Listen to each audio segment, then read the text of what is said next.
And this is the breaking news that we are getting to you now. The crime branch has filed the charge sheet in the corporate espionage case.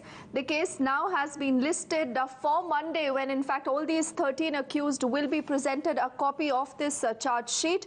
But a significant step today where the crime branch now has filed the charge sheet in this entire case. Remember, this is a big case which really told us about how secret documents lying with different ministries, specifically the Petroleum Ministry, had been leaked and shared with the energy cartels now. And we are getting Bhavtosh with us on the phone line. Bhavtosh, what really happens now? Do we have any idea about how really the charge sheet is telling us about the modus operandi perhaps of these 13 accused who have been now accused in this entire case? Yes, Dipti, in fact, Shantanu Saikia, a former journalist, has been named as the mastermind of this corporate espionage case. He has been accused of keeping government officials on the payroll. He was paying them between 2.5 lakh to 3.5 lakh rupees per month on basis of the documents that he used to get from them. Shantanu Saikia also used to run a web portal.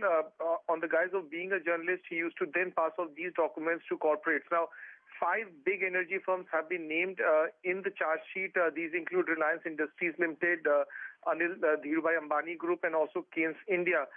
Their 5 officials were already arrested by the crime branch. Interestingly, on 10th and 14th of April, the Ministry of Petroleum and Natural Gas told crime branch that 8 of the documents that have been seized are of highly classified nature. Now, the charge sheet has been filed under the Indian Penal Code on charges of cheating and forgery. The police is awaiting for a nod from the government before they can use Official Secrets Act in this case. Yes, Bhavtosh, this is what I really wanted to ask you now, that what about the usage of the Official Secrets Act? Now, how perhaps is that being looked in this entire case? What are your sources indicating to you? And in case those charges are also slapped against the accused, what really could happen?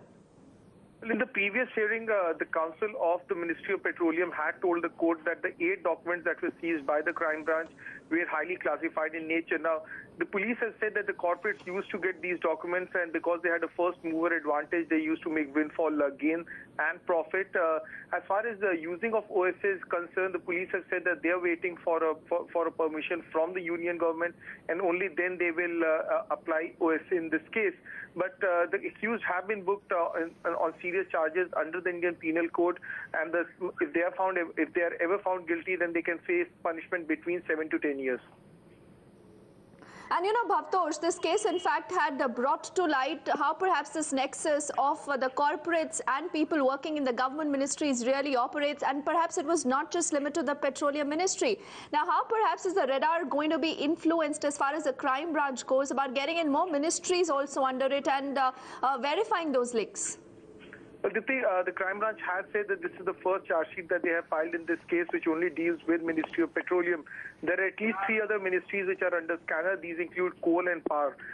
At the same time, there is another probe that is being carried out by the CBI. The CBI has also arrested at least 10 people, including 2 prominent chartered accountants in Mumbai.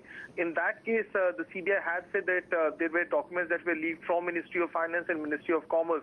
Now, the police have said that this is the first charge sheet that they have filed in this case.